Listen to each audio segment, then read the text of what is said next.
Oui, bonsoir à vous tous. Aujourd'hui, je crois c'est notre leçon numéro, il me semble, 88 et on va clôturer une série euh, de conférences sur sur Zoroastre et son impact sur les 5 grandes religions. Bien sûr, il y a beaucoup plus de choses à dire, mais pour ne pas trop traîner sur ce même sujet et pour pouvoir passer sur un autre sujet. Et la prochaine fois, on aura un entretien avec un auteur et un éditeur français, Marc de Smet, qui est aussi l'éditeur de notre cher docteur Jacques Vine, des livres de cher docteur Jacques Vine. Donc, on va l'interroger sur sa carrière en tant qu'auteur spirituel et aussi en tant qu'éditeur. Il est maintenant le propriétaire des éditions du Relier. Il était, un directeur de collection, de 2 collections chez Albin Michel, Spiritualité vivante et Espace libre. Voilà, donc à vous on aime bien que tout le monde soit là pour cette interview. Zan masa'ul khair, wassalamu alaykum jami'an wa rahmatullah wa barakatuh. إنه الدرس 88 على ما أظن اليوم، وهي المحاضرة السابعة والأرجح الأخيرة عن زرادشت وأثره في الأديان الخمسة الكبرى. بالطبع الموضوع واسع ويمكن أن نستمر في طرحه، ولكن كي نتيح المجال أمام مواضيع أخرى اخترنا أن نركز على ما قلناه ونختم الليلة كي نستطيع أن ننطلق، يعني أن نتفرغ لمواضيع ثانية.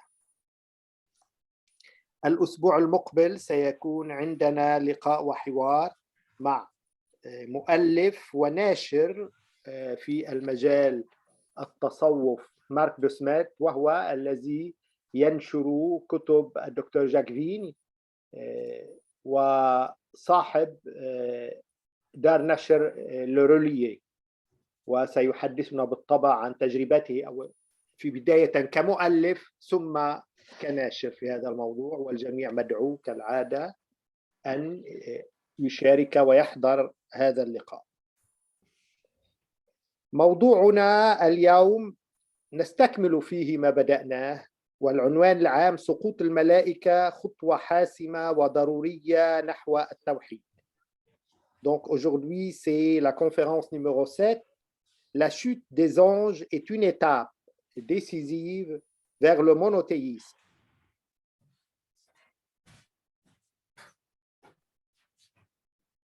لو حاولنا أن نربط بين مرحلتي الناموس الكوني وسقوط الآلهة في الفيدا والأفيستا، فبأي محصلة نخرج؟ رأينا أن الكتابين المقدسين الهندي والإيراني تجمعهما نظرة مشتركة إلى القانون الكوني ريتا، ولاحقا سمي بالدهارما، وكما قلنا أن الهندوسية أخذت اسمها من هذا القانون الكوني سنتانا دهار.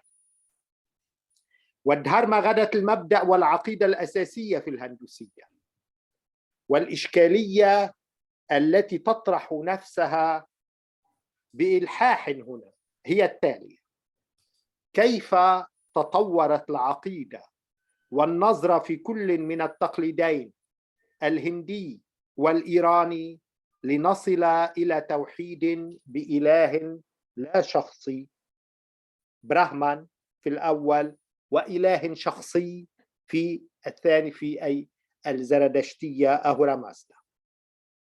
يعني أي مسار تطوري سلكه كل من هذين التقليدين كل من هاتين العقيدتين لتصل الأولى إلى إله لا شخصي براهمان المطلق، والثانية إلى إله شخصي أهورا مازدا. وبديهي أن الجواب الوافي عن إشكالية بهذه الأهمية والخطورة يتطلب تفحصاً متأنياً للنصوص في كلا التقليدين، وبعضها قد فقد وضاع كما أسلفنا في حديثنا عن الأفستا. لذا سنكتفي بخطوط عامة وجواب أولي. Donc, ce qu'on va évoquer aujourd'hui, c'est la chute est une étape cruciale et nécessaire vers le monothéisme. Et on va voir cette chute des anges, à quoi elle a finalement abouti et à quoi elle est arrivée. Si nous essayons de relier les deux étapes de la loi cosmique et la chute des dieux dans les Védas et l'Avesta, alors quelle conclusion obtenons-nous? Nous avons vu que les écritures indiennes et iraniennes partagent une vision commune de la loi cosmique appelée Rita. Et plus tard, on l'a appelée Dharma. Et le Dharma est devenu le principe et la doctrine de base de l'hindouisme. Même l'hindouisme, on l'appelle le nom adopté par ceux qui appartiennent à l'hindouisme, ils ne le connaissent pas en tant qu'hindouisme, mais plutôt Sanatana Dharma. Le problème qui se pose ici de manière urgente est le suivant. Comment la doctrine et la perspective se sont-elles développées dans les traditions indiennes et iraniennes pour parvenir à un monothéisme avec un Dieu impersonnel, Brahman, l'absolu, dans le premier, et un Dieu personnel, Ahura Mazda, dans le second. Donc, des points de départ presque les mêmes et communs pour arriver à deux résultats différents, pour ne pas dire opposés.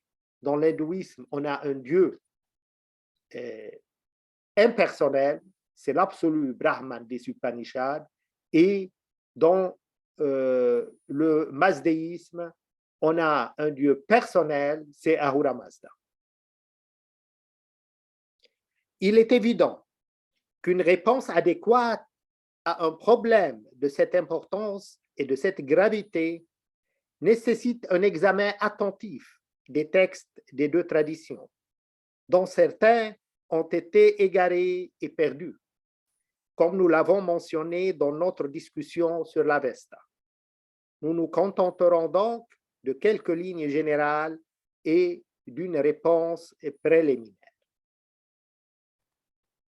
يلوح لنا أن المسار اتجه في التقليدين من النظام الكوني ريتا، أي ما يوازي مفاهيم وحدة ما للوجود، إلى مفهوم توحيدي بإله لا شخصي، برهمان في جانب وشخصي أهورا مازدا في جانب آخر.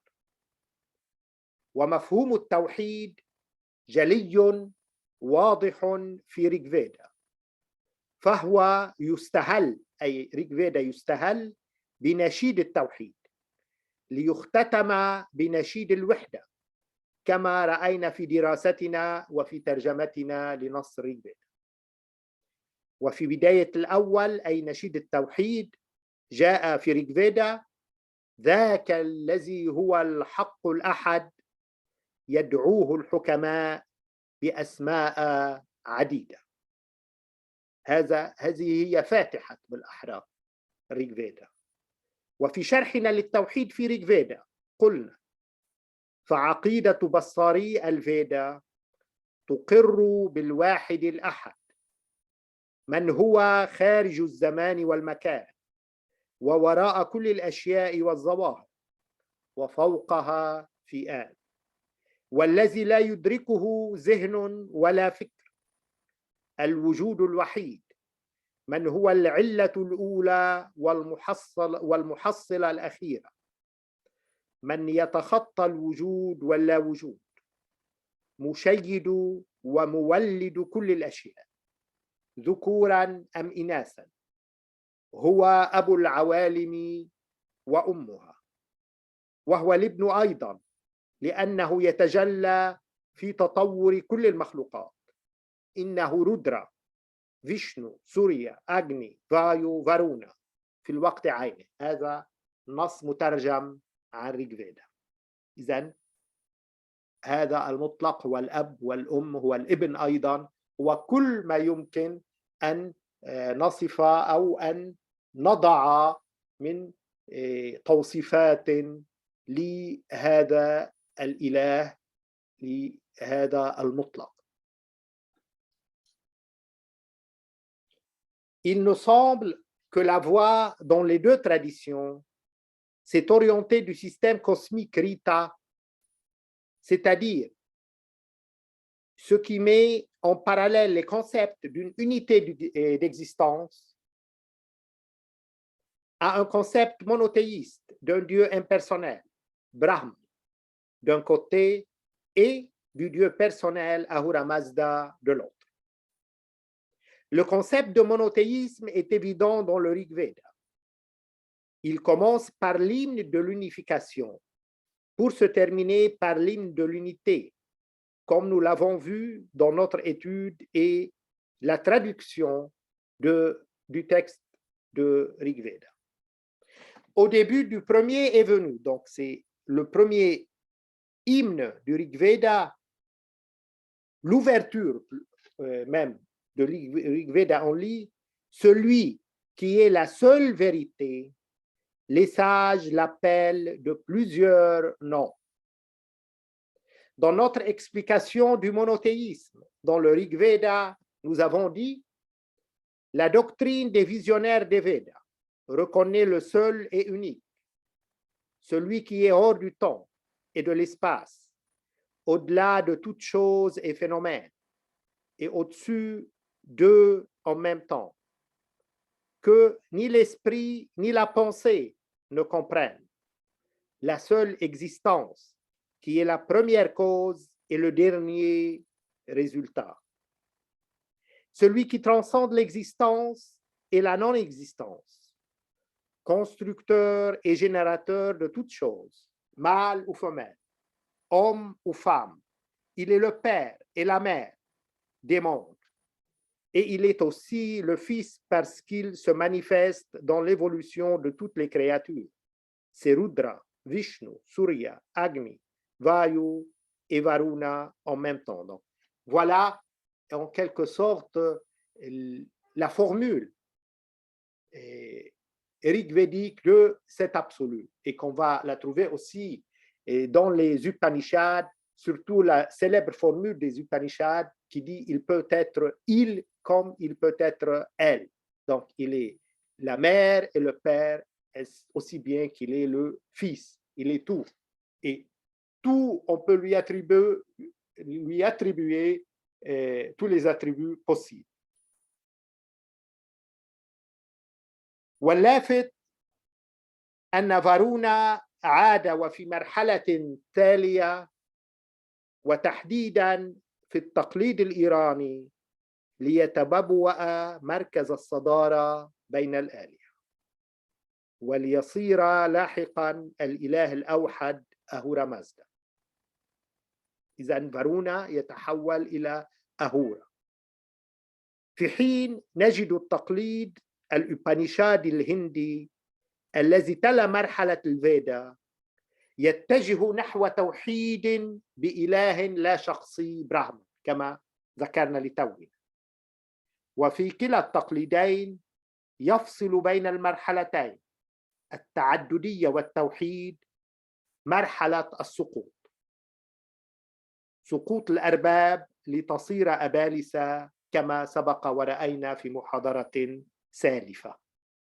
وكأن هذا السقوط كان خطوة ضرورية وحاسمة نحو ترئيس إله ومن ثم توحيد الآلهة. وهكذا يشرح سقوط الآلهة التوجه نحو التوحيد، وكأن الأمر قد تم بعملية إقصائية، ما يسمى بالفرنسي par élimination، يعني أقصيت بعض الألهانيات وما يسمى الملائكة أو الألهانيات الألوهات، وبقيت البعض الآخر، وهكذا انتقلنا من تعددية إلى توحيد. وما سقناه في هذه الفقرة من آراء وتحليل ليس سوى تفكر وتبصر أولي في مراحل التطور الثلاث التي عرفها التقليدان الفيدي والأفستي، أي النظام القومي، فالبانتيون أي مجمع الآلهة، فتوحيد لا شخصي في جانب وشخصي في آخر. إذا من بانتيون الآلهة إلى توحيد لا شخصي في جانب الأوبانيشاد وتوحيد شخصي في ناحية من ناحية الزرادشتية والأفستا. Il est à noter que Varuna est revenu à un stade ultérieur, et spécifiquement dans la tradition iranienne, pour occuper le devant de la scène parmi les dieux. Et il est devenu plus tard le dieu unique, Ahura Mazda, alors que l'on retrouve dans la tradition indienne des Upanishads, qui a suivi l'étape des Védas, une orientation nette vers un monothéisme avec un dieu impersonnel, Brahma. Dans les deux traditions, les deux étapes sont séparées. Le pluralisme et le monothéisme, ces deux étapes sont séparées par l'étape de la chute des dieux pour devenir des démons, comme mentionné ci-dessous et comme on l'a bien expliqué dans une conférence ultérieure. Tout se passe comme si cette chute était un pas nécessaire et décisif vers la présidence d'un dieu. Puis l'unification des dieux. Ainsi, la chute des dieux explique la tendance au monothéisme. C'était comme si cela s'était fait par un processus d'exclusion, c'est-à-dire par élimination. Par cette chute, on a éliminé ce Dieu et cet autre Dieu, finalement, pour l'unification des dieux, et on en aura comme résultat qu'un seul Dieu. Et c'est comme ça, le monothéisme, en quelque sorte, est apparu dans l'hindouisme et par la suite dans le zoroastrisme. Ce que nous avons présenté dans ce paragraphe d'opinion et d'analyse n'est rien d'autre qu'une réflexion préliminaire et un aperçu des trois stades de développement connus des traditions du Veda et de l'Avesta: le système cosmique, le panthéon des dieux et un monothéisme impersonnel d'un côté et personnel de l'autre. Ce n'est que le début d'une recherche, pas la fin. Donc, comment, en partant d'un pluralisme, d'un panthéon de plusieurs dieux, on est arrivé d'un côté à un dieu impersonnel, Brahman, le Brahman de les Upanishads, et un dieu strictement personnel, Ahura Mazda, de l'Avesta et du zoroastrisme. C'est ce qu'on va essayer d'expliciter dans ce qui suit. شعباني وأصول واحد، ويشدد عدد من الباحثين على وحدة الأصول للشعبين الهندي والإيراني. فينقل المستشرق براون عن جمهرة من المؤرخين والأنثروبولوجيين، يقول نقلا عنهم: إن الهنود والإيرانيين من أصل مشترك هندي إيراني، وكانا متحدين في فترة ما في ناحية من نواحي البنجاب. إذن شعبان أصلهما واحد وشعب واحد في البنجاب. وينطلق ماسون أورسيل بدوره من هذه الفرضية ليبني عليها ويؤكد أن التفاعل والعلاقات الثقافية والدينية بين إيران والهند استمرت وثيقة لقرون طويلة ولم تعرف الانقطاع. وهذا من شأنه أن يفسر الكثير من المؤثرات الهندية في ديانة إيران القديمة وبالعكس.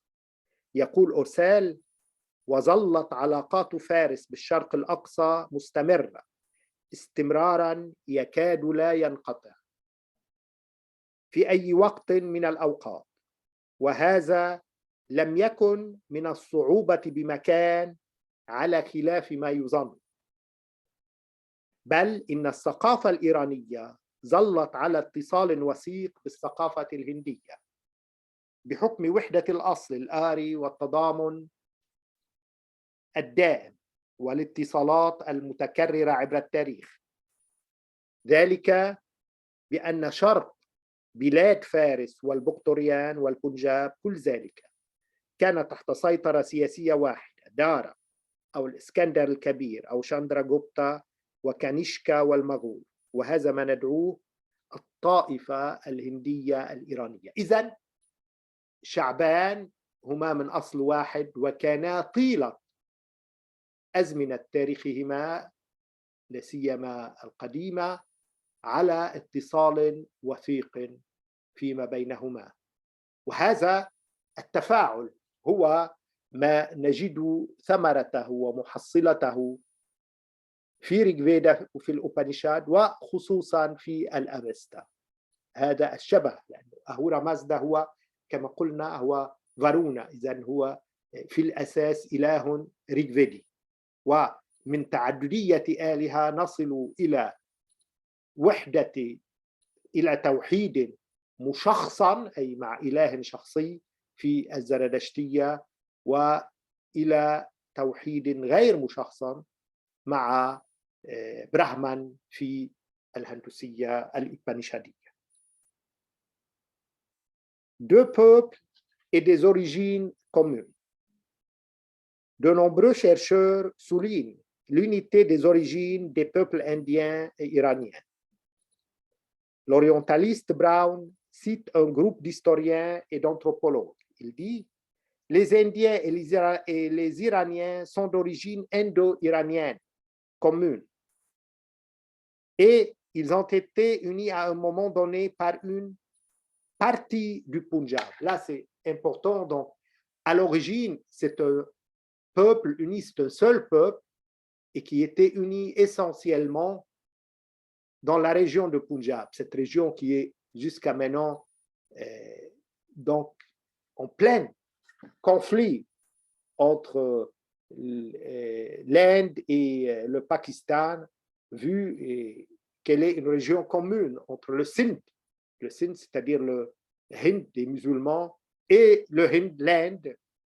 C'était une région commune entre le Sindh et le Hind, et c'était à l'origine le point de rencontre là où ce même peuple indo-iranien a vu son début, le début, disons, de sa tradition religieuse et de sa civilisation.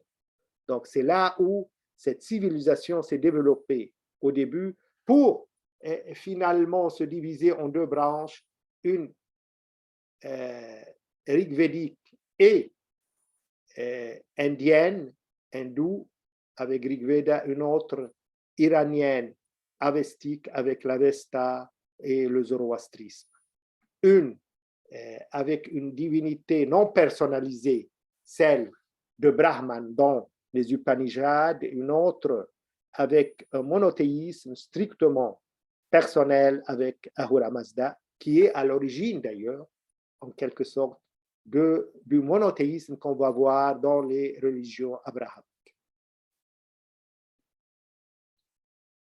Masson Oursel, un chercheur français connu, à son tour part de cette hypothèse pour s'appuyer sur elle et confirme que l'interaction et les relations culturelles et religieuses entre l'Iran et l'Inde sont étroites depuis des siècles et n'ont pas connu d'interruption. Ça, c'est important. Donc, pendant toute cette longue période de l'ancienne histoire, il y a eu toujours une continuité dans les interactions entre Inde et Iran. Cela expliquerait bon nombre des influences indiennes dans l'ancienne religion de l'Iran et vice-versa.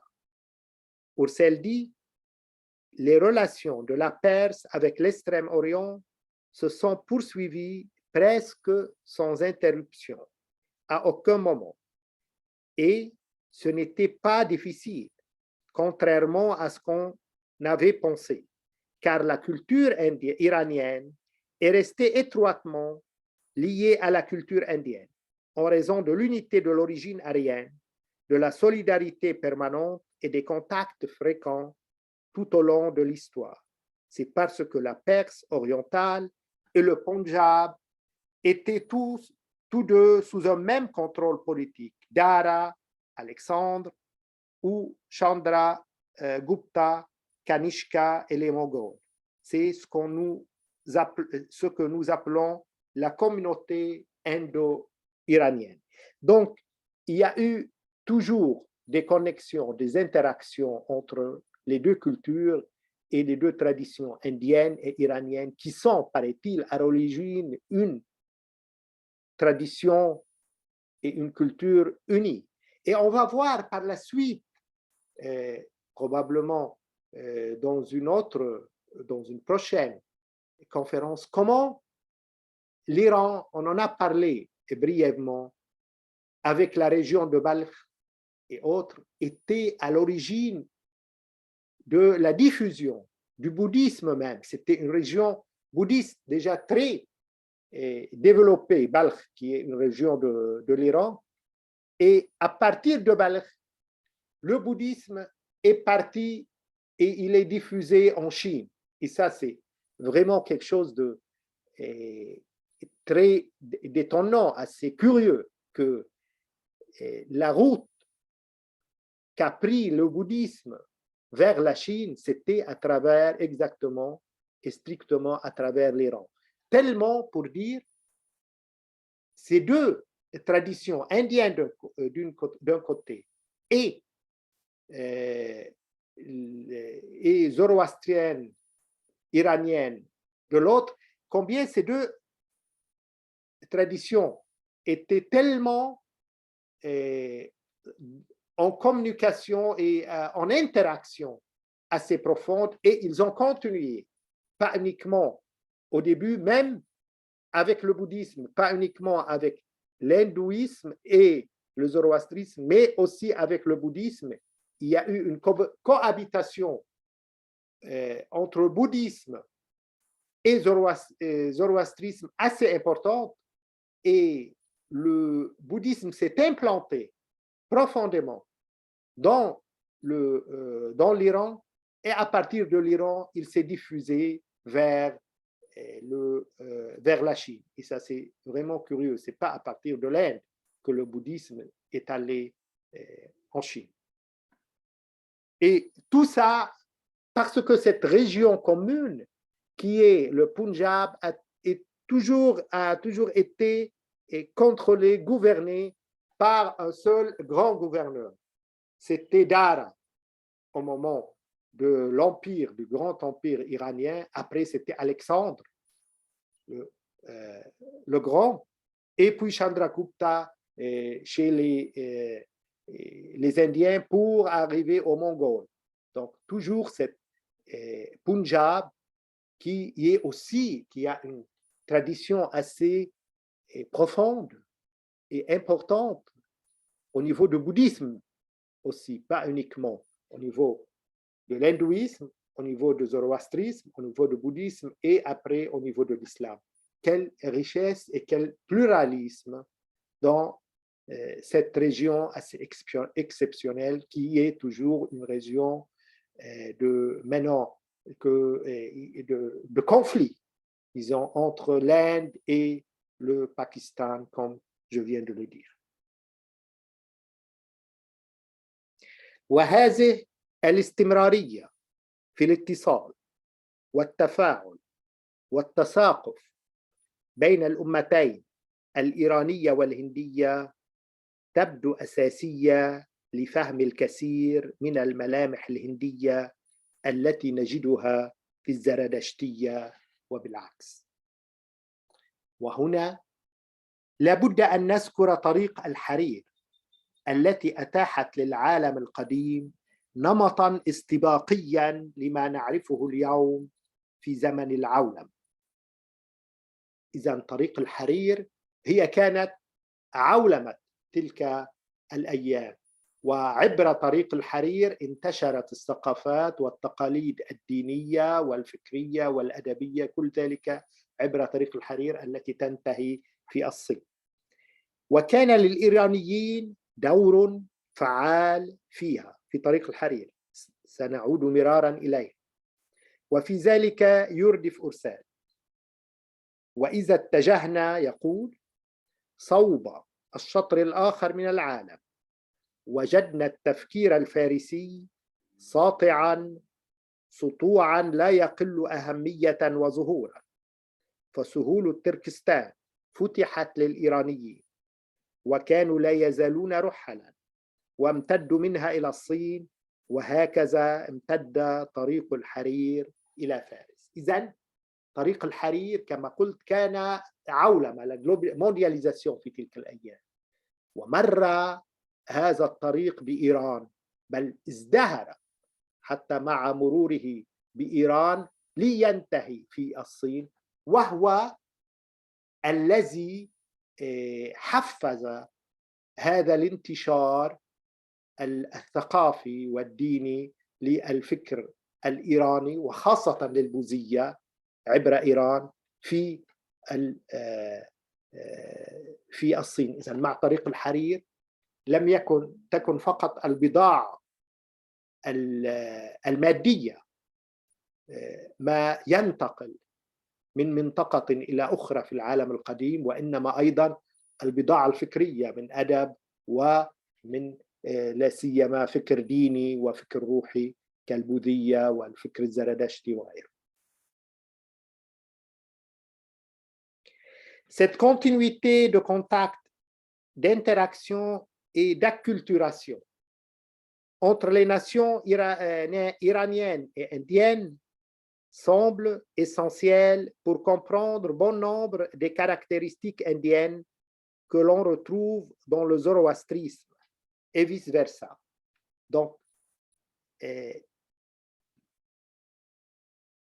c'est très clair que dans l'Avesta, on trouve des éléments indiens assez vus, assez encore influents dans le zoroastrisme.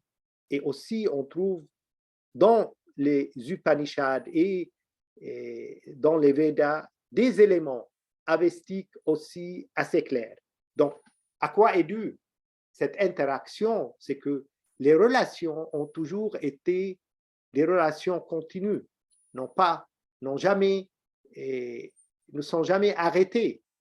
Il n'y a jamais eu de blocage, comme on va voir. Ici, nous devons mentionner la route de la soie. Et ça, c'est important. La route de la soie, c'est la mondialisation de l'époque ancienne, avant Jésus-Christ, qui a fourni au monde antique un modèle proactif pour ce que nous connaissons aujourd'hui à l'ère de la mondialisation. La route de la soie, ce n'était pas uniquement les produits commerciaux qu'on échange et qui circulent à travers cette rue, comme on pourrait imaginer, mais essentiellement aussi les idées, les traditions, les échanges, donc en même temps matériels, et les échanges spirituels et les échanges au niveau des lettrés, au niveau des traditions philosophiques et religieuses et littéraires, tous ces genres des échanges ont circulé à travers la route de la soie et, je répète, qui était la mondialisation de l'époque.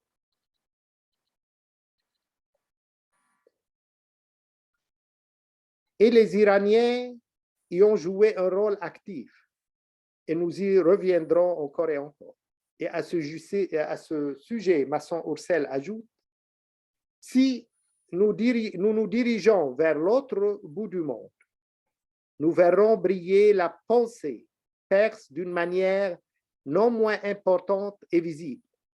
Les plaines du Turkestan ont été ouvertes aux Iraniens et ils étaient encore des nomades et ils se sont étendus de là à la Chine et ainsi la route de la soie s'étendait jusqu'à la Perse. Donc, les Perses ont pu s'étendre jusqu'à la Chine et par le biais de cette route de la soie, ils ont pu transférer leur influence et déjà leur système de pensée religieux et philosophique à travers cette route de la soie en Chine.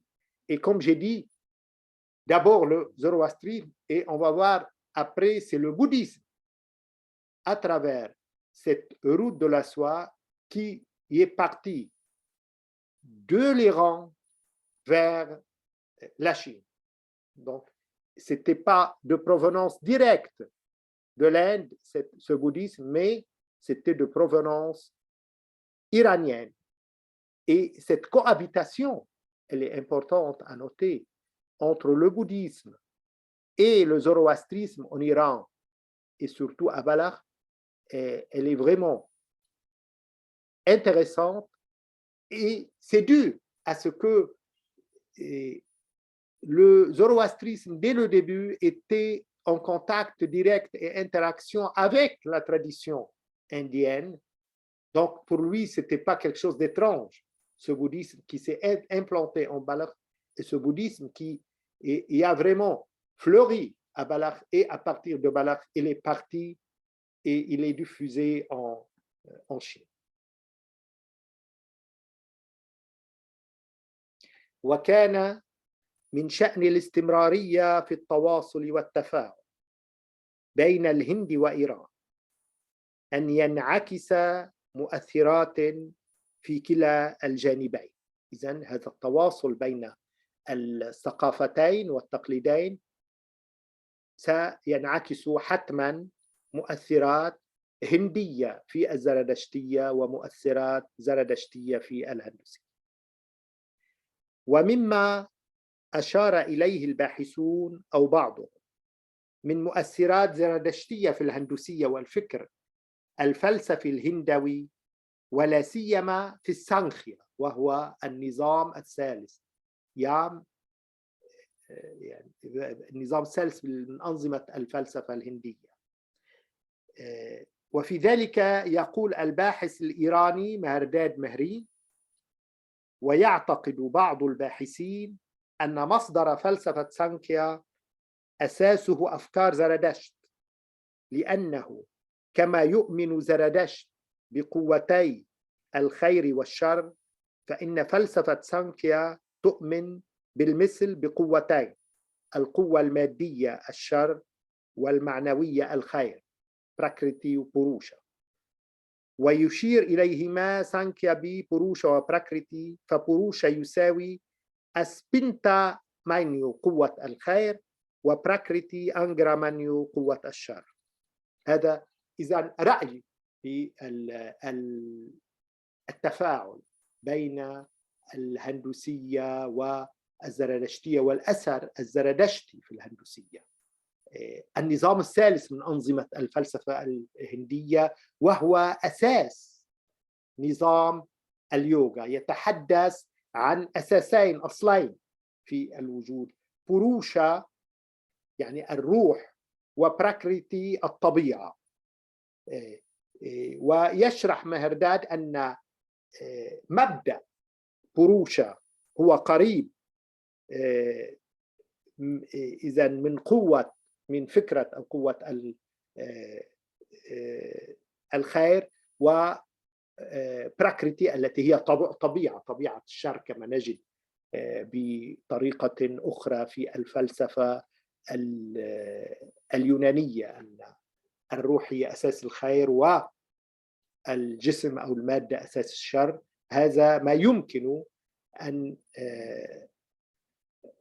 نقول عنه في السانخيا، فلسفة السانخيا، كما حاول أن يفسرها مهرداد مهرين هذا المفكر الإيراني بأثر زردشتي في الهندوسية، وهذا على ذمته، يعني دون أن نناقش كثيرا هذه الفكرة، ولكنها قابلة للنقاش، لا سيما في عنوانها الأساسي وهو الأثر الزردشتي في الهندوسية. La continuité de la communication et de l'interaction entre l'Inde et l'Iran a eu des influences des deux côtés. Et ce à quoi les chercheurs, ou certains d'entre eux, se sont référés. Et donc, ces interactions sont les influences zoroastriennes dans l'hindouisme et la pensée philosophique hindoue, en particulier dans le Sankhya, ou le troisième système des 6 systèmes philosophiques indiens. Donc, c'est le troisième système et qui est le système qui, à la base du yoga, qui est le yoga est le 4e système. Quelle influence a eu la pensée zoroastrienne sur le Sankhya? À cet égard, le chercheur iranien Mehrdad Mehri déclare: certains chercheurs pensent que la source de la philosophie Sankhya est basée sur les idées de Zoroastre, parce que, tout comme Zarathustra croit aux 2 forces du bien et du mal, la philosophie de Sankhya croit également en 2 forces, la force physique, le mal, et la force morale, le bien. Et Sankhya les appelle Purusha et Prakriti. Purusha est égal à Spentamanyu, le pouvoir du bien, et Prakriti, Angramanyu, le pouvoir du mal.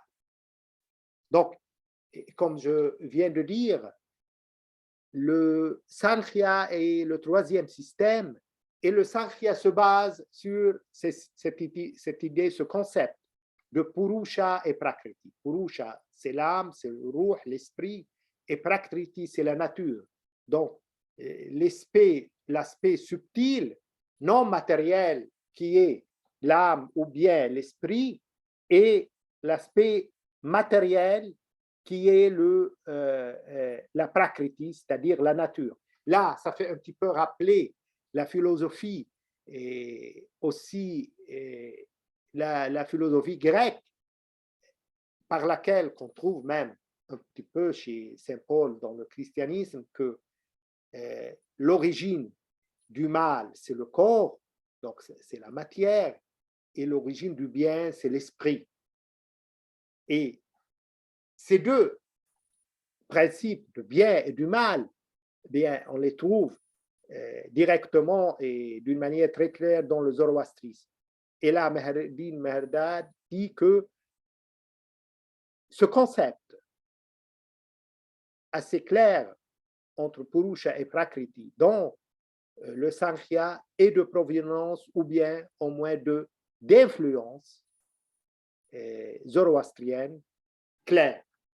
Maintenant, on ne va pas trop discuter ça parce que ça prête à beaucoup de discussions, mais l'idée en tant que telle est bonne à réfléchir et à cogiter que cet impact assez profond du zoroastrisme dans la philosophie indienne, et surtout le 3e système, et même dans la philosophie grecque, avec la matière qui est l'origine du mal et l'esprit qui est l'origine du bien. Nous présentons cet avis sous la responsabilité de son auteur, car les limites de notre recherche ne nous permettent pas de le discuter ni de le vérifier. Et maintenant, on va conclure خاتمة.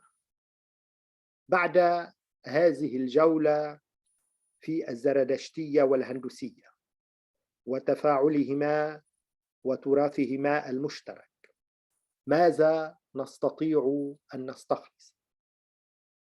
اتضح لنا أن فهم الزرادشتية وسابقتها المجوسية وتطورهما بمعزل عن الهندوسية، لا سيما في حقبتها الأكثر قدما أي الفيدية، أمر شبه مستحيل. إذن هي نتيجة أولى من هذا البحث. لا يمكن أن نفهم الزرادشتية والمجوسية التي هي الديانة المجوسية السابقة والتي استمرت مع الزرادشتية، لا يمكن فهم هاتين الديانتين بمعزل عن الفيدا، ولا سيما بمعزل عن ريك فيدا. وكذلك فالأفيستا لا يمكن فهمه بمعزل عن ريك فيدا، فأثر الثاني في الأول حاسم وجلي، حتى إن البعض اعتبر الأفيستا بأناشيده ولغته ومضامينه امتدادا لريك فيدا. سبق وأشرنا أن في الكاتا أي أناشيد زرادشت في الأفيستا يذكر تحديدا وبالاسم الفيدا، ويقول مثل ريشي بصار الفيدا، هل ستعطيني أجري 10 جمال؟ إذن يذكر تحديدا الفيدا. وأناشيد الكاتا في الأفيستا ذات بنية شبيهة جدا ومتأثرة بأناشيد ريك فيدا. إذن هذا التفاعل بين ريك فيدا والأفيستا واضح لا لبس فيه. وسبق وتحدثنا أيضا عن أن اللغة تقريبا هي واحدة بين سوما وهوما. السين تنقلب أس، أهورا تصير أزورا، أزورا تصير أهورا بالأحرى، والأزورا ينقلب من إله من شيطان إلى إله. عندما تحدثنا عن هذه التبادلية يصير أهورا مازدا أي الإله الأول في الزرادشتية. فأثر الثاني في الأول حاسم وجلي، أثر ريك فيدا، حتى إن البعض اعتبر الأفيستا بأناشيده ولغته ومضامينه امتدادا لريك فيدا. هذا ما كنا نقوله، في حين ذهب البعض الآخر إلى اعتبار ريك فيدا تراث مشترك هندي إيراني لما بين الكتابين المقدسين من نقاط شبه شكلا ومضمون، وهي نقطة مهمة جدا. إذن حتى ريك فيدا بعض اعتبره تراث مشترك نظرا لهذا التشابه. ومسار التوحيد في التقليدين متشابه، وإن كانت النتيجة مختلفة. من نظام كوني مفهومه واحد فإلى إله شخص في تقليد وغير مشخصا في آخر، كما سبق وشرحنا. الإله المطلق براهمان في الأوبانيشاد، والإله الشخصي شخص في الزرادشتية مع أهورا مازدا. أما سقطة الملائكة فقد تسربت من التراث الهندي إلى التقاليد الإبراهيمية عبر القنوات الزرادشتية. هنا طالما أن الدكتور جاكفير لم يأتي بعد، يمكننا أن نذكر بهذه السقطة، سقطة الآلهة. مثلا الأزورة، بعض آلهة ترتفع لتصير آلهة وأخرى تسقط لتصير شياطين. سنجد هذا السيناريو عينه في الأديان الإبراهيمية، مثلا في قصة الإبليس في الكتاب المقدس البيبلية، كيف عصى الله وهو ملاك فصار إبليسا وشيطانا. Conclusion, après ce tour dans le zoroastrisme et l'hindouisme et de leur interaction et héritage commun, que pouvons-nous conclure? Il nous est devenu clair qu'il est presque impossible de comprendre le zoroastrisme et son prédécesseur, la religion des mages, et leur développement isolément de l'hindouisme, en particulier à son époque la plus ancienne, c'est-à-dire à l'époque védique. Alors que d'autres ont continué à considérer le Rig Veda comme un héritage indo-iranien, tellement il y a des choses communes qu'ils l'ont considéré un héritage commun, en raison des similitudes entre les deux livres saints dans la forme et le contenu. Et le chemin du monothéisme dans les deux traditions est similaire, bien que le résultat soit différent, d'un système cosmique dont le concept est un, au Dieu personnel dans une tradition et non personnifié dans une autre. Quant à la chute des anges, elle s'est infiltrée de la tradition indienne dans les traditions abrahamiques par les canons zoroastriens. Donc là, on a déjà mentionné cet aspect assez important que cette chute des anges, ou le contraire, un ange qui devient Satan ou le contraire, on va l'avoir très clair dans la Bible et dans le Coran. Comment, par exemple, Satan, qui était un ange, et il est devenu Satan, donc un diable, c'est à l'origine védique par le biais qui a passé dans les religions abrahamiques par le biais du zoroastrisme. ويتيح لنا ريغ فيدا فهما آخر مميزا لظاهرة المعراج الراسخة في الزرادشتية في مختلف حقباتها، والتي عرفت لاحقا في الأديان الإبراهيمية، وذلك عبر عصير الصومة النبتة والألهانية في آن، والهومة المرادف الأفستي لصومة. وإذا كان الأثر الهندي في الزرادشتية حاسما ولا لبس فيه، فالأثر المعاكس أكثر من محتمل، وذلك بنتيجة الصلات المستمرة عبر العصور بين الأمتين. فنحن على الأرجح أمام شعبين وأصول واحدة، وإيران كانت جزءاً من طريق الحرير التي كانت نمطاً من العولمة قبل عصر العولمة بألوف السنين، وهذه الطريق أتاحت للفرس تواصلاً مستمراً ليس مع أبناء عمومتهم الهنود وحسب، بل وسائر شعوب الشرق الأقصى كذلك، ولا سيما الصينيين منهم كما أشرنا. Voilà, on va conclure. Le Rig Veda nous offre une autre compréhension distincte du phénomène de l'ascension enraciné dans le zoroastrisme à ces différentes époques et qui devient plus tard connu dans les religions abrahamiques. Et c'est à travers le jus de la plante Soma et la déité en même temps et le Homa, son équivalent dans l'Avesta. Si l'impact sur le zoroastrisme est décisif et sans ambiguïté, l'effet inverse est plus que probable, du fait des liens contenus à travers les âges entre les deux nations, iraniennes et indiennes. Nous sommes très probablement confrontés à deux peuples et à une même origine.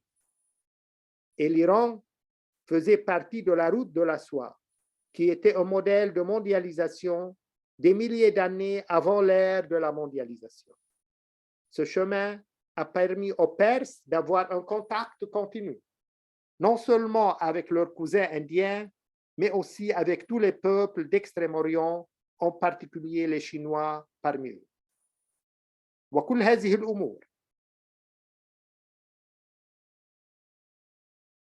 مضافاً إليها موقع إيران الجغرافي وغير ذلك من العوامل جعلت من إيران ولا سيما الزرادشتية ديانتها جسر عبور وهمزة وصل بين الشرقين الأقصى والأوسط وأديانهما. وفي ذلك يقول مؤرخ الأديان جيفري بارندر: في حين يخضع غرب إيران لتأثير بلاد ما بين النهرين واليونان وروما، فإننا نجد شرق إيران يخضع لتأثير الهند، بل ولتأثير الصين كذلك. وهكذا تقف إيران جسراً بين الشرق والغرب، وهي في الحقيقة لم تؤثر في دينها فقط، بل جعلت من إيران ملتقى روافد تاريخية عديدة. وقد استمرت إيران والزردشتية بالأخص همزة وصل بين العالمين مدة قرون. لذا فكل دراسة معمقة لأي من الأديان الإبراهيمية أو الهندية لا يمكن أن تهمل البحث في الزردشتية ودورها المميز والفاعل هذا. إذن جسر تواصل بين الشرقين الأقصى والأوسط، هذا هو الدور الذي لعبته إيران منذ قديم الأزمنة وعبر التاريخ، لأن كما المبدأ الذي يقول أن الجغرافيا هي التي تملي وتصنع التاريخ، فموقعها الجغرافي كهمزة وصل بين هاتين المنطقتين جعلت منها جسرا بينهما ينقل مؤثرات هذا إلى ذاك وبالعكس. Tous ces facteurs en plus de la situation géographique de l'Iran et d'autres facteurs ont fait de l'Iran en particulier du zoroastrisme un pont de transit et un lien entre l'Extrême-Orient et le Moyen-Orient et leur religion. Dans ce contexte, l'historien des religions Jeffrey Barrender dit: alors que l'Iran occidental est soumis à l'influence de la Mésopotamie, de la Grèce et de Rome, nous trouvons que l'Iran oriental est soumis à l'influence de l'Inde et même à l'influence de la Chine. Ainsi, l'Iran se présente comme un pont entre l'Est et l'Ouest. Et en fait, il n'a pas seulement affecté sa religion, mais a fait de l'Iran le point de rencontre de nombreux affluents historiques. Donc, je conclus. L'Iran et le zoroastrisme en particulier est un lien entre les deux mondes depuis des siècles. Par conséquent, toute étude approfondie de l'une des religions abrahamiques ou indiennes ne peut négliger la recherche sur le zoroastrisme et son rôle distinctif et actif. Donc, comme on a dit, très souvent, c'est la géographie qui dicte l'histoire. Et voilà l'Iran, depuis la nuit des temps et jusqu'à maintenant, par sa géographie, donc son lieu géographique, sa situation géographique, elle a été un pont d'échange. Elle a en quelque sorte transmis des influences indiennes aux religions abrahamiques et vice-versa, elle a transmis des influences abrahamiques en Inde et en Chine, bien sûr. Et voilà, je termine. Ça, j'ai un peu tardé parce que j'ai vu que le docteur Jacqueline s'est absenté. Je me suis dit, j'explique un peu plus. Une fois qu'il est là, qu'on commence directement avec lui sans attendre. Voilà.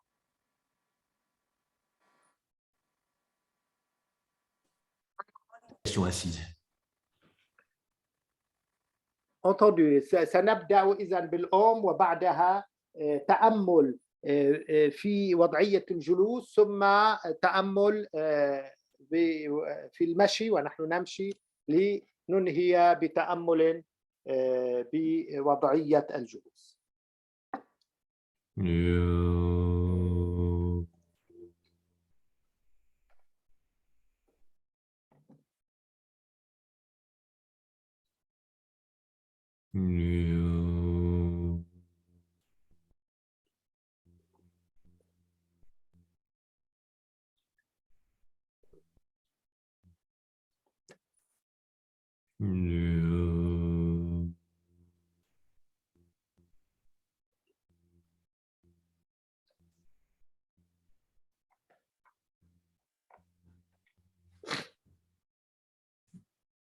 On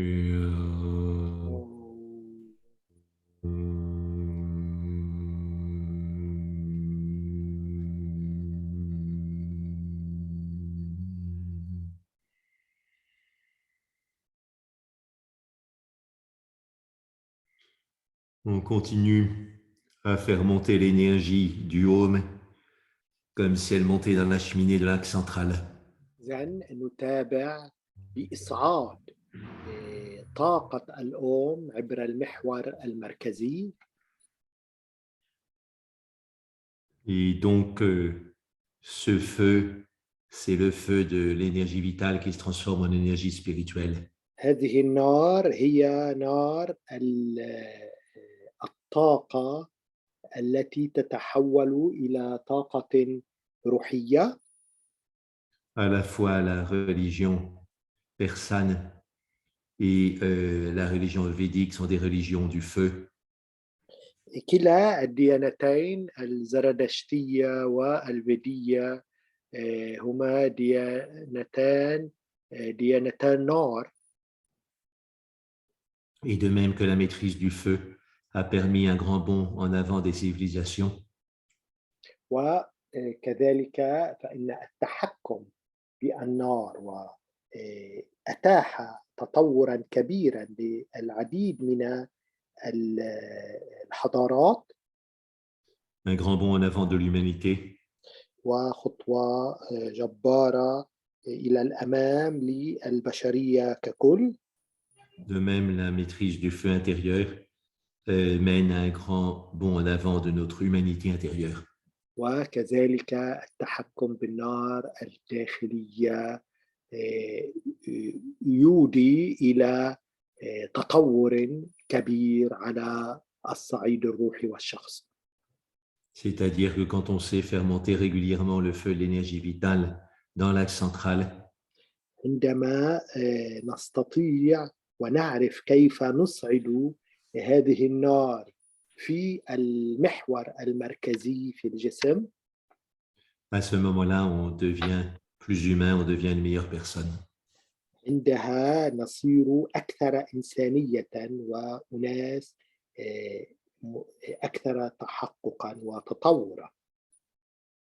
Et dans le domaine physique, donc, la maîtrise du feu est acquise à travers le gaz, etc., et toutes les formes modernes du feu. ومن الناحية الطبيعية التحكم بالنار هو عبر الغازات لا سيما الهواء والأكسجين وغيره. Mais la maîtrise du feu psycho-spirituel, elle n'est pas acquise dès le départ. C'est à chaque génération, il faut retravailler pour obtenir cette maîtrise. وأما التحكم بهذه النار الداخلية فعلى كل جيل من الأجيال أن يعمل عليه كي يصل إلى هذه السيطرة على النار الداخلية.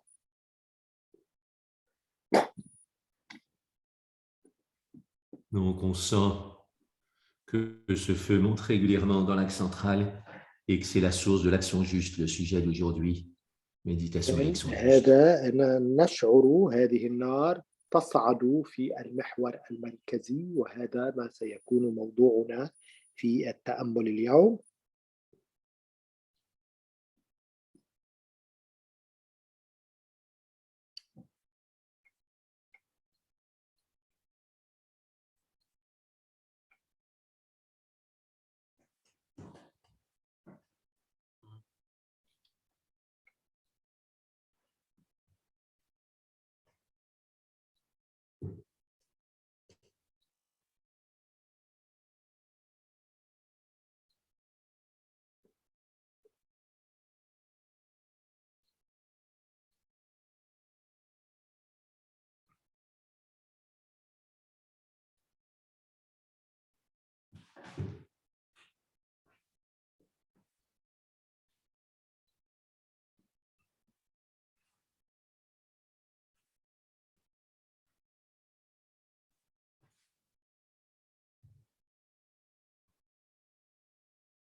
Maintenant, on aide la perception de l'axe central avec Vajrasattva. إذن الآن نساعد هذه التحسس المحور المركزي بالفجراساتوا وهي. Et donc, on empaume l'index droit dressé en face de la gorge avec la main gauche, le poing gauche. إذن الإصبع السبابة نلتقطه السبابة بإصبع اليد اليمنى نلتقطه باليد اليسرى على الطريقة التالية.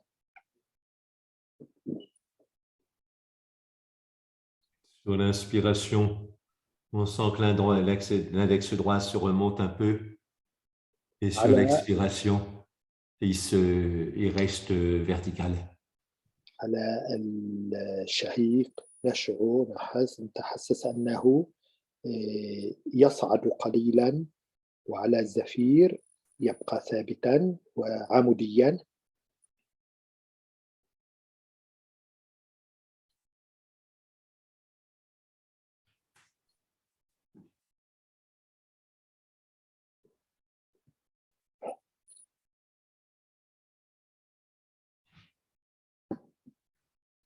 L'amplitude du souffle reste naturelle ou redevient naturelle.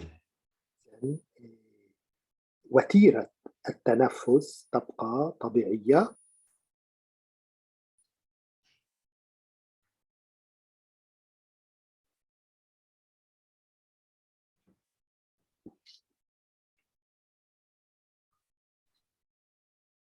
Maintenant, on peut remettre les deux mains sur le giron, mais on continue à sentir Vajramudra avec les mains de lumière. نضع اليدين الآن على الفخذين ولكن نواصل تحسس الفجرامودرا بيدين نورانيتين.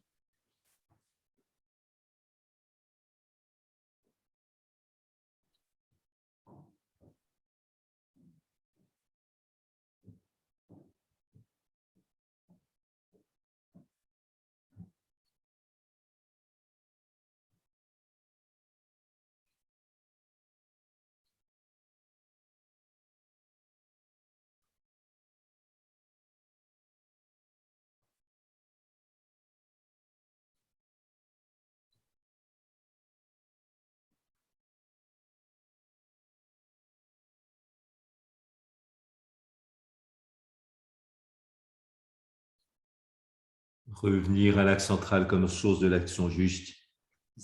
العودة إلى المحور المركزي كمحور للعمل الجيد الصحيح الصالح.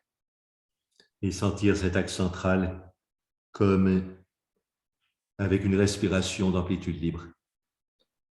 نتحسس هذا المحور المركزي من خلال تنفس طبيعي.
L'action juste, c'est comme quand on aligne le corps, la parole et l'esprit.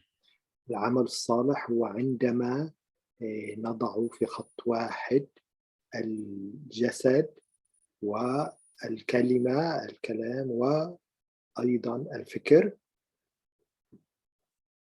Et donc maintenant, on se représente l'index de lumière qui monte du centre du cœur jusqu'au sommet de la tête. الآن نتحسس الباهم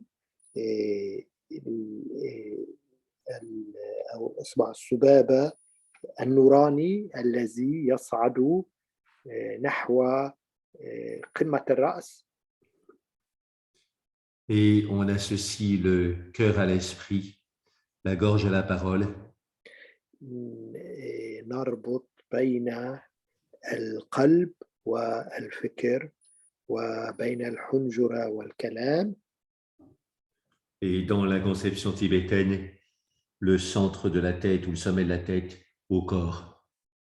وفي المفهوم التبتي قمة الرأس تقرن تربط بالجسم عموما.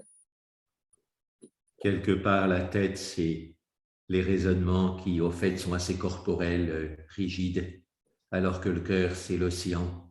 Donc, le cœur a plus de lien avec le cœur. الجسد هي التحليلات الفكرية التي تكون قاسية في حين أن القلب هو المشاعر. Donc, pour les différentes traditions, pas seulement tibétaines, إذن دي مختلف التقاليد وليس التبتية وحدها. le cœur a un lien intime avec l'esprit. الجسد عنده علاقة وشيجة وعميقة مع الفكر والروح. Et donc, pour trouver le bon équilibre entre méditation juste et action juste, وكي نجد التوازن بين التأمل الصالح والعمل الصالح، on doit apprendre à faire descendre les tensions de la tête qui bloquent notre mental vers le cœur. علينا أن نتقن كيف ننزل التوترات من الرأس باتجاه القلب. En répandant la sensation comme sur une pleine lune horizontale en expansion au niveau du cœur. أن نوزع هذه الطاقة مثل ما توزع طاقة البدر لتصل إلى القلب. On transforme les tensions qui nous prennent la tête en ouverture du cœur et en bienveillance. وهكذا نحول التوترات التي تشغل رأسنا إلى مشاعر إيجابية على مستوى القلب. Sur l'inspiration, on fait descendre les tensions de la tête au centre du cœur. على الشهيق ننزل هذه التوترات في الرأس نحو القلب. Et sur l'expiration, on fait l'expansion, l'ouverture du cœur. وعلى الزفير نفتح ونشرح القلب الصدر.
On revient à cette descente de l'énergie de la tête vers le cœur comme une cascade qui arrive dans un bassin. نعود إلى هذا النزول نزول الطاقة من الرأس إلى القلب مثل شلال تنزل هذه الطاقة.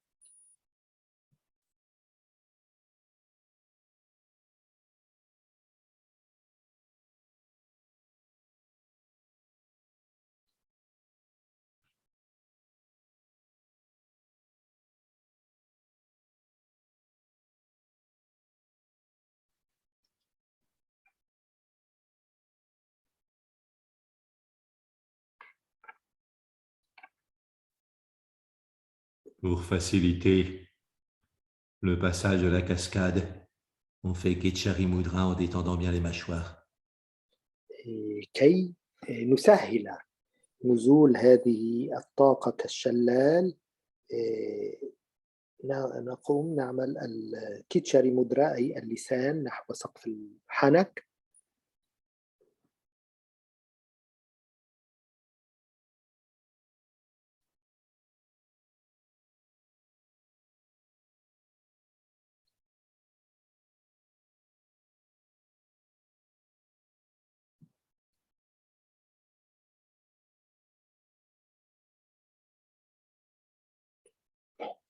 Non seulement en faisant Ketchari Mudra, on sent la mâchoire qui se détend sur l'expiration, mais aussi le milieu des trapèzes. نرخي الفك الأسفل ونشعر نتحسس الفك الأسفل وأيضا جانبي الرقبة مسترخية كلها مناطق مسترخية. C'est comme si on coupait en une expiration les racines principales des tensions dans la tête.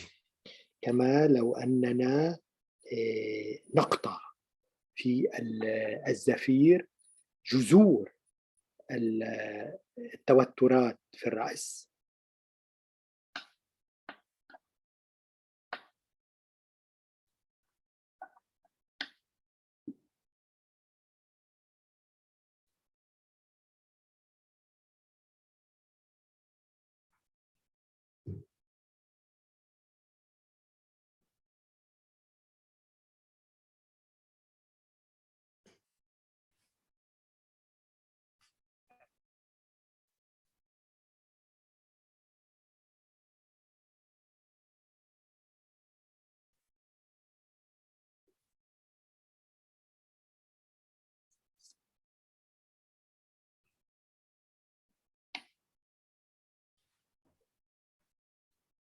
Maintenant, faites-vous lever, on va faire la marche méditative, on a été assis depuis longtemps. والآن يمكنكم أن تنهضوا، سنقوم بمشي تأملي، تمرين مشي تأملي الآن.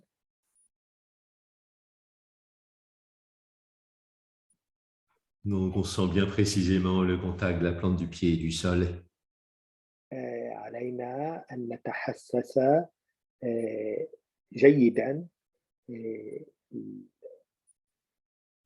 عندما تلمس القدم الأرض. Et la manière dont l'énergie de la plante du pied remonte dans tout le corps et on essaie que ce soit le plus librement possible. وعندها هذه الطاقة لكعب القدم تصعد من الأرض في كل الجسم.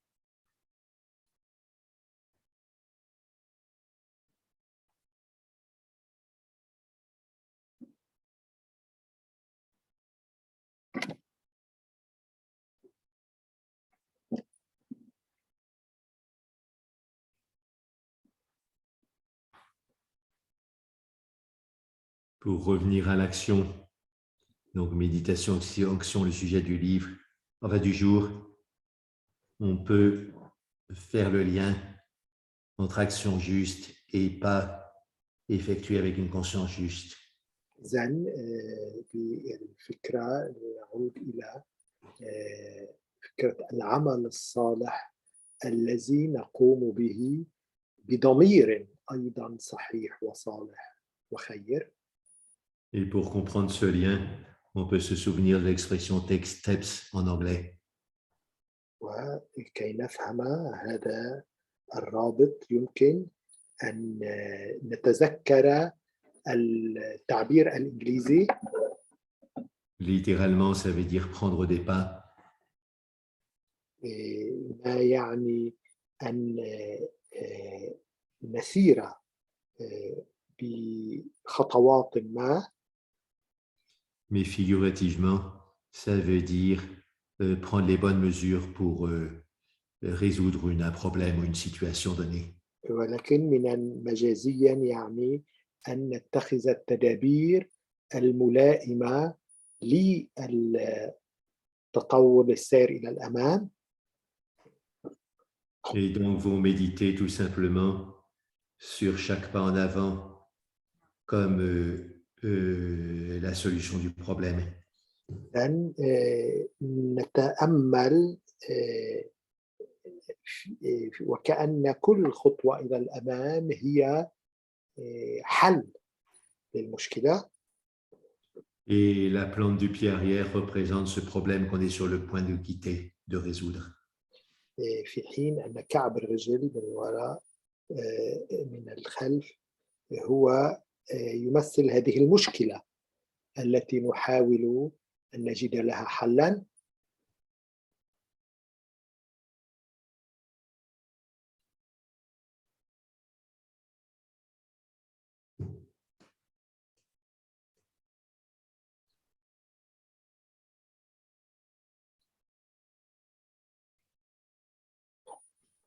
De même que chaque plante de pied se pose juste là où elle doit se placer, de même, chaque action à l'avenir sera juste. C'est la résolution, la détermination qu'on prend.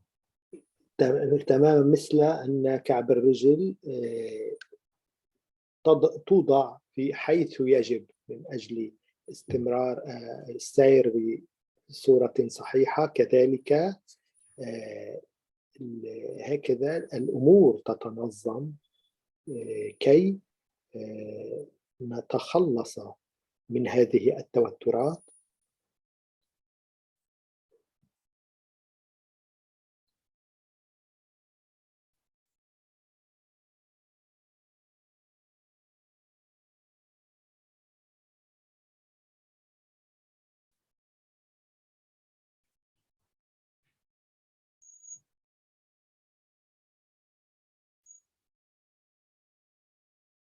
On médite sur chaque pas en avant, comme une action juste, comme une action de joie, de clarté de conscience. في كل خطوة إلى الأمام وكأنها عمل إيجابي تطوري. De même, quand on s'est enfermé dans ses problèmes, on peut décider de s'en sortir en disant « Allez, je vais de l'avant ». تماما مثل ما عندما نكون مأسورين مسجونين في مشاكلنا ونقول سأتقدم إلى الأمام، لن أبقى في مكاني كي أجد حلاً. C'est ce qu'on fait pas après pas avec cette marche consciente. هذا ما نفعله خطوة بعد أخرى في هذا المشي التأملي.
Maintenant, on va méditer sur la phrase d'Atisha. Donc, que ta sagesse soit vaste comme le ciel, que ton action soit précise comme une graine de moutarde. سنتأمل في عبارة أتيشا. Tu peux la reprendre? Que ta sagesse soit vaste comme le ciel. إذن لتكن حكمتك واسعة كالسماء. Que ton action soit précise comme une graine de moutarde. وعملك دقيقا مثل حبة الخردل. C'est une phrase que je médite depuis longtemps et elle est fondamentale. Donc, reprends encore, je vais la noter, que ta... Oui, donc que ta sagesse soit vaste comme le ciel. لتكن حكمتك واسعة كالسماء. Après, on va la reprendre de façon plus abrégée pour que ça rentre bien dans le pain. Mais là, je donne la formule complète. Que ton action soit précise comme une graine de moutarde. ليكن عملك ton action دقيقا مثل حبة خردل. Donc, souvent, quand les débutants ont une expérience un peu de sagesse, ils sont démotivés pour l'action. إذن عادة المبتدئين يخف حماسهم للعمل. Et à l'inverse, ceux qui font l'action sans sagesse ont une action qui est floue, voire folle. بالعكس الذين يركزون على العمل يكون عملهم بالأحرى مضطربا غير دقيق. Et donc, on peut travailler sur ces réalités, ces lois internes avec la formule suivante. يمكن أن نعمل على ذلك من خلال الصيغة التالية. Sagesse. Donc, sur le pied droit, par exemple, on dit sagesse et sur le pied gauche comme ciel. نقول حكمة مثل السماء على القدم اليمين. Et puis, de nouveau, sur le pied droit, on dit action et sur le pied gauche comme graine. وثم عمل على اليسرى مثل الحبة حبة الخردل. Donc, ça donne sagesse comme ciel, action comme graine, sagesse. سماء عمل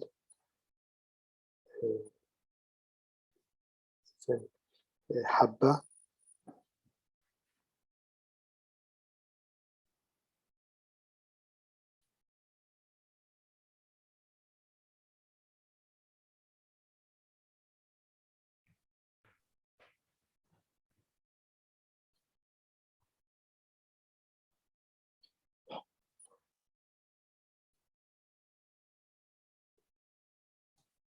On peut croiser les deux mains sur le hara, ça aidera à faire la rencontre de la sagesse symbolisée par la main gauche et la... اكتفاء اليدين على مستوى الهارة حيث تلتقي الطاقات. Donc, sagesse symbolisée par la main gauche, action juste par la main droite. Les deux se réunissent. مثلا الحكمة باليد اليسرى، العمل باليد اليمنى.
Maintenant, on marche 2 fois plus lentement, en essayant que ce soit 2 fois plus consciemment.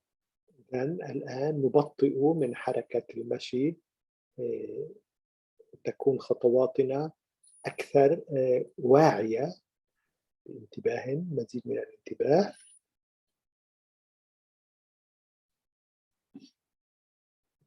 On continue avec la même formule, ونتابع مع الصيغة عينها، mais plus consciemment. ولكن بمزيد من الوعي والانتباه.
On revient à la même formule. نعود إلى الصيغة عينها. Un conseil très important que je donne souvent. مع نصيحة مهمة غالبا ما أكررها. Quand on revient à la focalisation après avoir été distrait, عندما نعود إلى التنبه بعد أن كان الفكر مشتتا، que ce soit sans aucune trace d'irritation, que ce soit avec joie. كان ذلك بسبب فرح أو بسبب كره.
Maintenant, vous pouvez vous rasseoir الآن pour faire le يمكنكم hao final.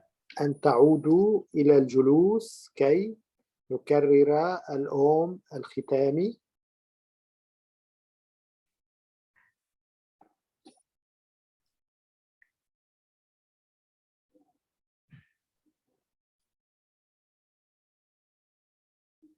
En sentant ce haum comme une flamme qui monte dans l'axe central. ونتحسس هذا الأوم وكأنه شعلة تصعد في المحور المركزي. On honore le feu de la conscience intérieure. وهكذا نبجل نار الوعي الداخلي.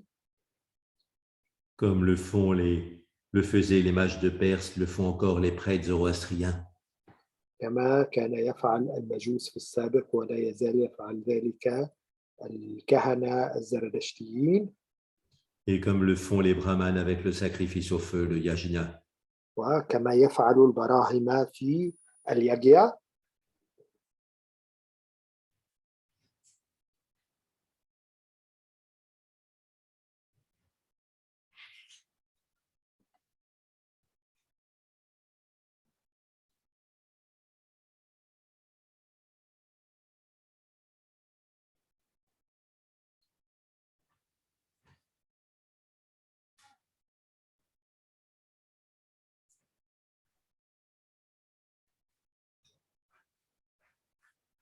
Maintenant, donc on fait ce Aum physiquement après l'avoir fait subtilement. الآن كرر هذا الأم.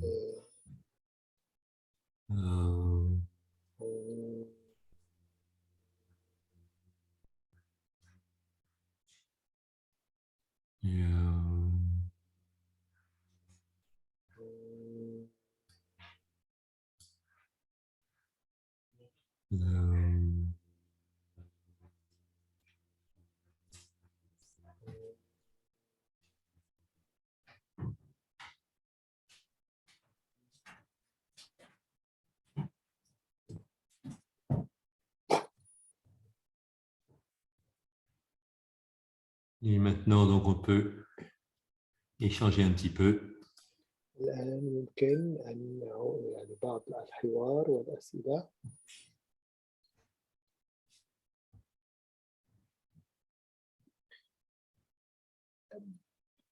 Jacques, feu, mais le feu, une fois qu'on ne maîtrise pas bien, c'est la colère en quelque sorte, non? Et c'est la peur. Oui, tout à fait.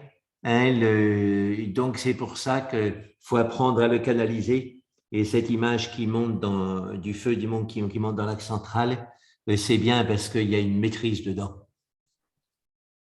Et donc, c'est le lingam de feu aussi de Tiruvannamalai, pour ceux qui connaissent Ramana Maharshi. Hein, le lingam est associé à 5 éléments dans 5 temples différents du sud de l'Inde.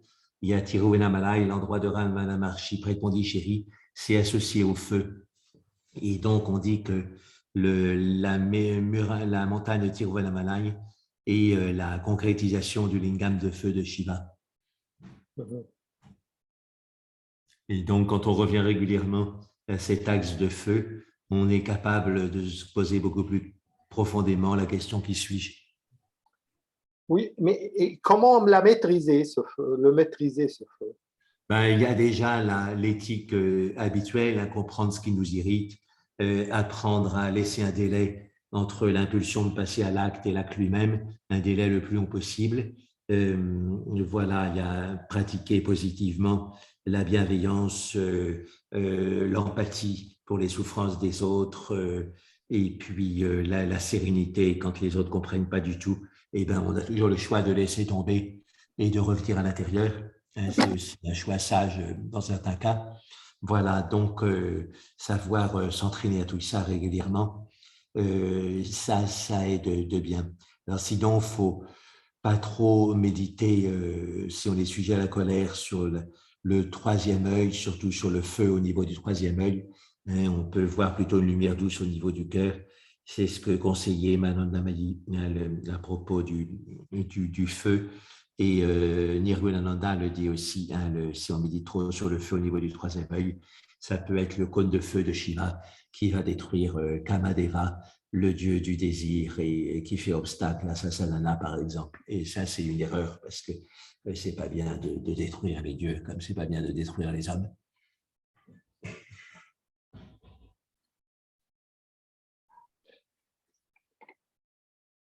Et donc, souvent, il y avait 3 feux dans le sacrifice védique, et il y a toujours, et donc ça symbolise Sushumna, Ida et Pingala, les 3 canaux.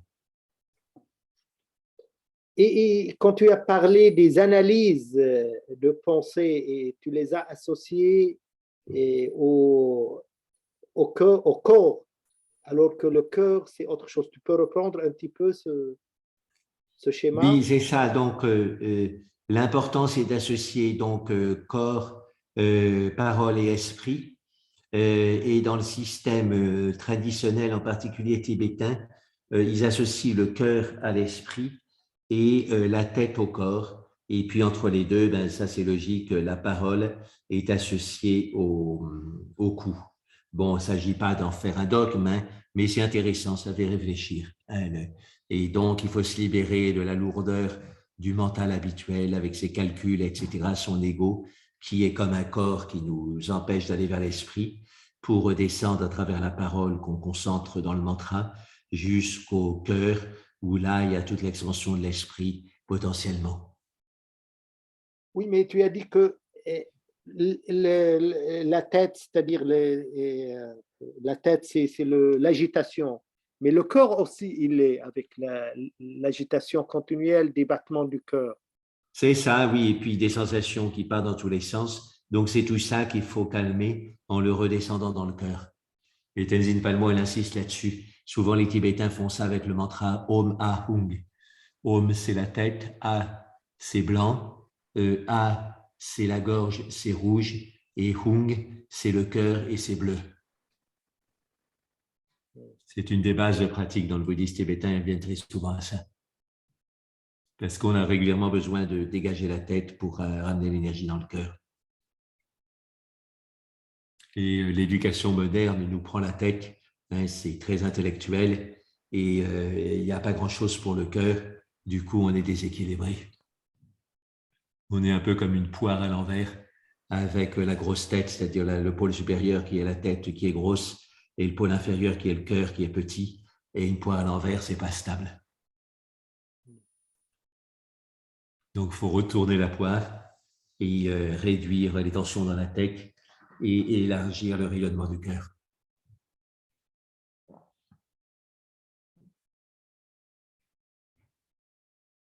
C'est une méditation facile à retenir, retourner la poire.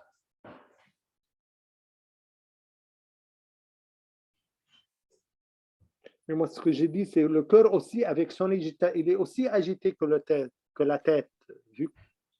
Alors, le cœur peut Oui. être agité, oui, c'est ça, mais donc quand on le calme, on a une expérience d'infini. Et donc, qui est l'expérience de l'esprit.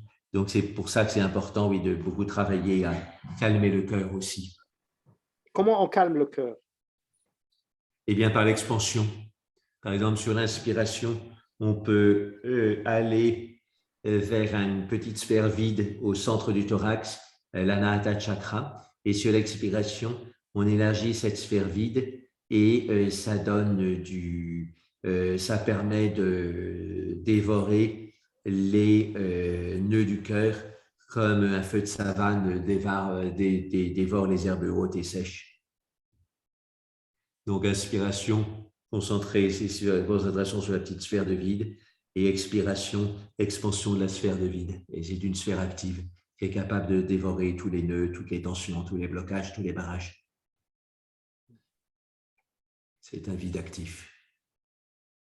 On pourrait dire, pour faire un mauvais jeu de mots en français, mais quand même mnémonique, et c'est une vide ange, c'est-à-dire le vide de l'ange. Souvent, on médite sur le cœur, mais on sent, une fois qu'on observe les battements, qu'ils sont, au lieu de les calmer, on les accélère. Oui, alors ça, c'est une question de détente. Hein. Si on les observe de façon détendue, ils se calmeront. Si on les observe de façon tendue, ils s'accéléreront. Voilà, donc on peut associer les battements à une phrase paisible. Hein, donc, battement de vie, battement de paix, par exemple, des formules très simples comme ça, et on peut en trouver beaucoup, mais qui vont dans le sens de la paix, qui permettent d'associer ces paroles apaisantes au battement de cœur, et à ce moment-là, ça inversera le processus. Ne pas hésiter à utiliser des paroles, parce que ça fait une synchronisation. Et quand il y a une synchronisation dans le cerveau, l'expérience de paix survient beaucoup plus facilement. Donc là, il y en a deux grandes fonctions, les battements du cœur, même trois, la respiration et la parole. Et avec la récitation de cette formule sur battement, sur le premier battement de cœur, de vie sur le second battement de cœur, battement sur le troisième battement et de pèse sur le quatrième battement. On associe trois choses, on synchronise trois choses et ça induit une expérience très réelle de paix, très concrète, sans qu'on ait besoin de se faire la morale.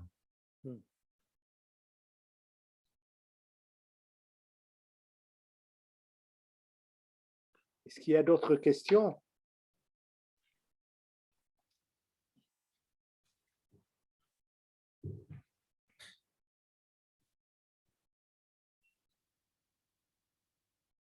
Donc là, sagesse vaste et action précise, c'est toujours le cas, l'action doit être toujours aiguë en quelque sorte, très… Oui, oui, j'avais été un enseignement de Geshe Dandul, qui est proche du Dalai Lama à la maison du Tibet à Delhi. Et je me souviens qu'il disait ça, hein, le signe que quelqu'un est un sage, c'est que non seulement il a une sagesse très vaste, mais il a une action très précise. Alors que soit les gens ont des actions floues et soit ils ont peu de sagesse. Hein, et donc, il faut avoir, ça paraît paradoxal, mais il faut tenir le paradoxe, une sagesse vaste comme le ciel et une action précise comme une graine de moutarde. Il donne aussi comme image à Tisha ou alors Guru Sambhava qui ont donné ces formules, une action précise comme une particule de Tsampa. La Tsampa, c'est la farine d'orge grillée qui est l'alimentation de base des Tibétains. Et donc, comme toutes les farines, c'est des particules très fines. Donc ça, c'est le modèle de l'action juste. Et Jacques, pourquoi tu dis la sagesse, quand nous faisons la marche méditative, la sagesse gauche, le pas gauche et l'action à droite, pas de droite? Oui, c'est ça. Mais alors là, ça dépend de comment la formule est configurée, hein, parce qu'il faut la répartir sur 4 pas. Et donc, on commence par la droite, on dit sagesse comme la graine, action Sagesse comme le ciel, action comme le comme la ciel. graine. Et donc, on le répartit voilà, de façon régulière. Voilà. Mais là, la sagesse et l'action sont sur le pied droit et la comparaison, l'image de comparaison sur le pied gauche. Bon, mais on pourrait faire la formule différemment et avoir une répartition différente. L'important, c'est que ce soit régulier. D'accord. Et puis, l'important, c'est qu'il y ait quelque chose parce que ça nous ramène l'intention à tout ça. Ça nous ramène l'attention à cette symétrie, cette complémentarité entre la sagesse et l'action précise. De même que la précision, de même que l'incision d'un chirurgien, ça peut libérer d'une masse à l'intérieur du corps, de même la précision dans l'action, ça peut libérer des masses dans notre cerveau, masse d'ego, masse de flou, masse de fouillis, masse de confusion. Donc l'incision, hein, c'est quelque chose qui libère. Et incision et précision, c'est des mots presque identiques. Tout à l'heure, tu parlais de Tiruvannamalai. Oui. Et puis le lingam, quel est le rapport entre le feu et le lingam? Si tu veux, il y a 5 temples du sud de l'Inde qui sont chacun associés à un élément. Et à Tiruvannamalai, l'élément, c'est le feu. Et c'est sans doute dû à la couleur de la montagne avec des roches volcaniques rougeâtres, donc couleur de feu. Et donc, ils font une grande fête du feu en décembre, c'est vers début décembre. Et c'est Deepak, la fête des Lumières. Et là, il y a des centaines de milliers de personnes qui viennent à Tiruvannamalai et ils allument un énorme feu sur le sommet de la montagne qu'on voit à 20 km. Et le lingam là-dedans, Et ben, le lingam, donc, il est dans le grand temple de Shiva et il est associé au feu rituellement et traditionnellement, ce lingam-là de Tiruvannamalai. Et il y a une raison? Eh bien, je te dis, c'est sans doute la couleur rouge de la montagne. D'accord. OK. Alors, l'espace, c'est Chidambaram, et c'est là où il y a Shiva dansant, et on a l'impression que ses bras et ses jambes partent dans l'espace, et il est entouré du Mandala Prabham, je pense, c'est-à-dire, non, du Prabha Mandalam, pardon, c'est-à-dire le cercle de lumière, Prabha lumière et Mandala cercle. Et donc, il représente l'espace. Et puis, il y en a l'eau et la terre, je ne sais plus, hein, ils sortent dans le sud de l'Andhra Pradesh, mais ils ont leurs 5 lingams, et ça fait un culte à Shiva, on pourrait dire équilibré. Et le 5, c'est le chiffre de l'univers. Donc, à travers ces 5 lingams, on touche l'aspect universel de Shiva.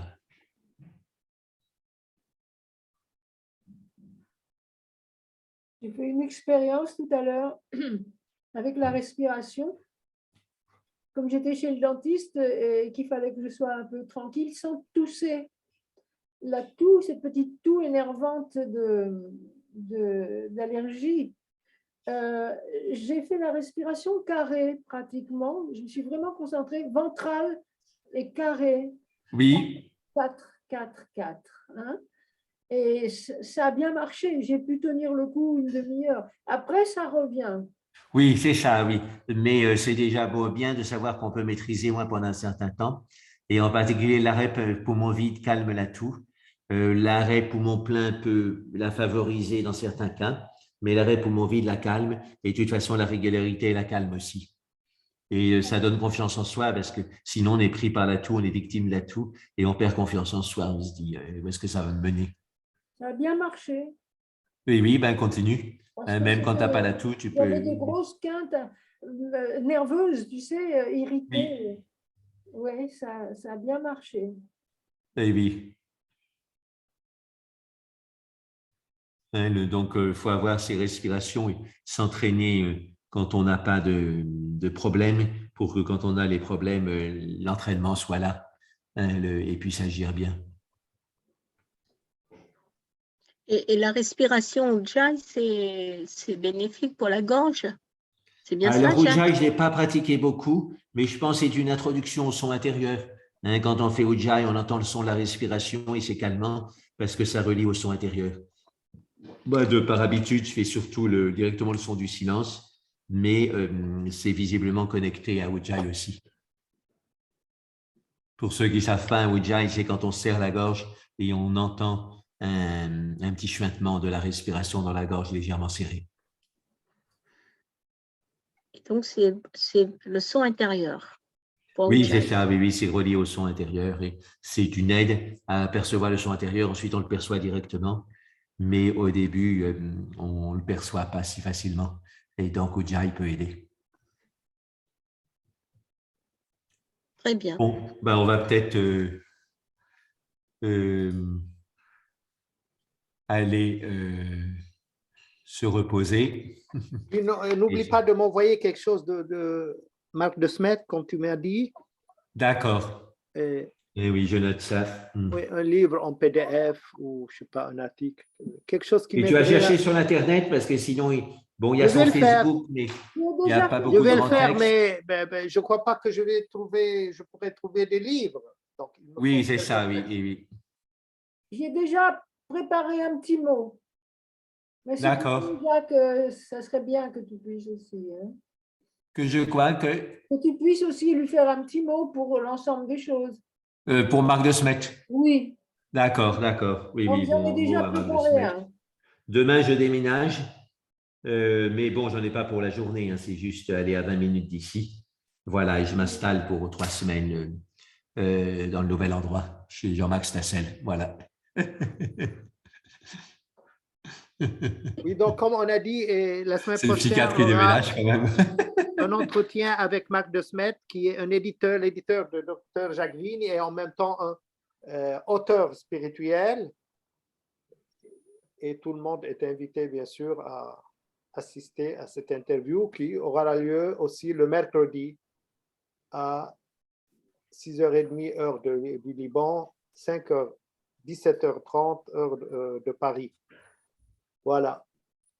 Je vous mets en copie tous les deux. Très bien. Samedi, il y a un programme, Jacques, sur Zoom? Oui. Ce samedi? Oui, on reprend jusqu'en fin mai. Ce sera sur les textes tibétains. Donc, il y a de très beaux textes et on en a fait certains, mais on va continuer. Il y a beaucoup de choses à méditer dedans.